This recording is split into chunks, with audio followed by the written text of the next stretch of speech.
so look, if you've ever caught the beginning of a MAGA rally, then you've probably heard this.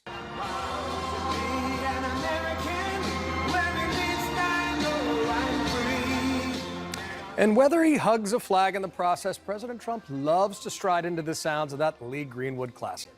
Well, just in time for the 4th of July and the president's military parade, it seems that fewer people actually are proud to be an American, according to Gallup.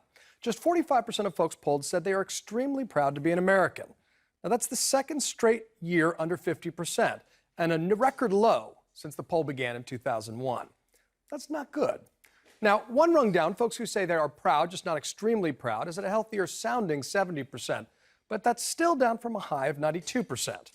And it's sad, but not surprising, to see a partisan split here. Just 22% of Democrats say they're extremely proud to be an American in the Trump era, along with 41% of independents. But get this, fewer Republicans say they're extremely proud than did in 2009 at the start of the Obama administration.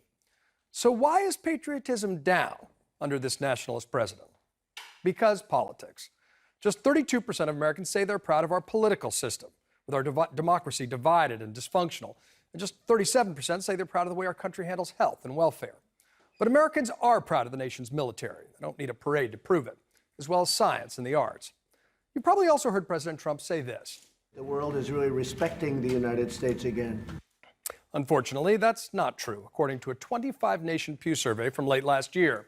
Only 1/3 of our North American neighbors have a positive view of the U.S. And among our key European allies, confidence in the U.S. for the president to do the right thing soared under Obama and then plummeted when Trump took office. What's worse is that the current American president is less trusted to do the right thing in foreign affairs than Vladimir Putin or China's Xi Jinping. That's just absurd. Well, speaking of absurd, a culture war kerfuffle kicked off this week when Nike decided to can a special edition sneaker featuring the original 13-star Besty Ross flag. And they did it because Colin Kaepernick told them to, according to the Wall Street Journal. Now, the concern is that the battle flag of the Revolutionary War could be associated with slavery and has apparently been co-opted by some white supremacist groups. This is why we can't have nice things. Yes, slavery is America's original sin, but no, not all founding fathers were slave owners, for example, John Adams and Alexander Hamilton. And to cast the Betsy Ross flag as the moral equivalent of the Confederate flag crystallizes the slippery slope that many conservatives warn about.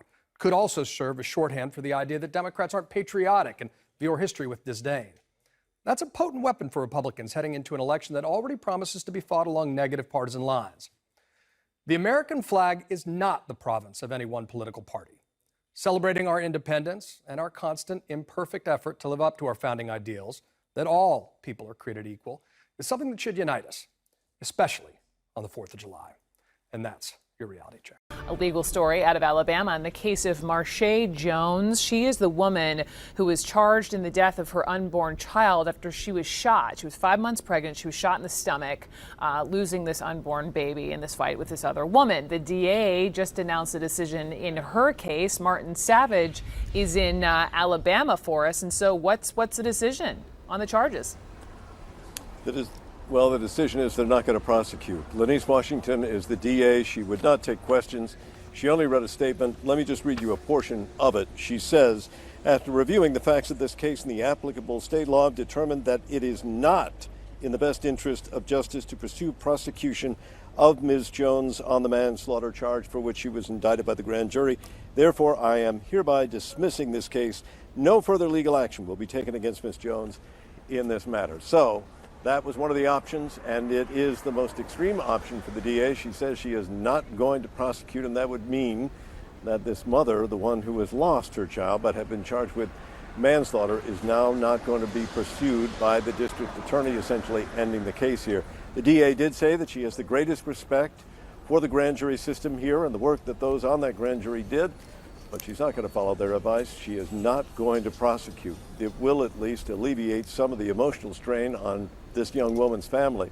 It won't end this debate in the state of Alabama.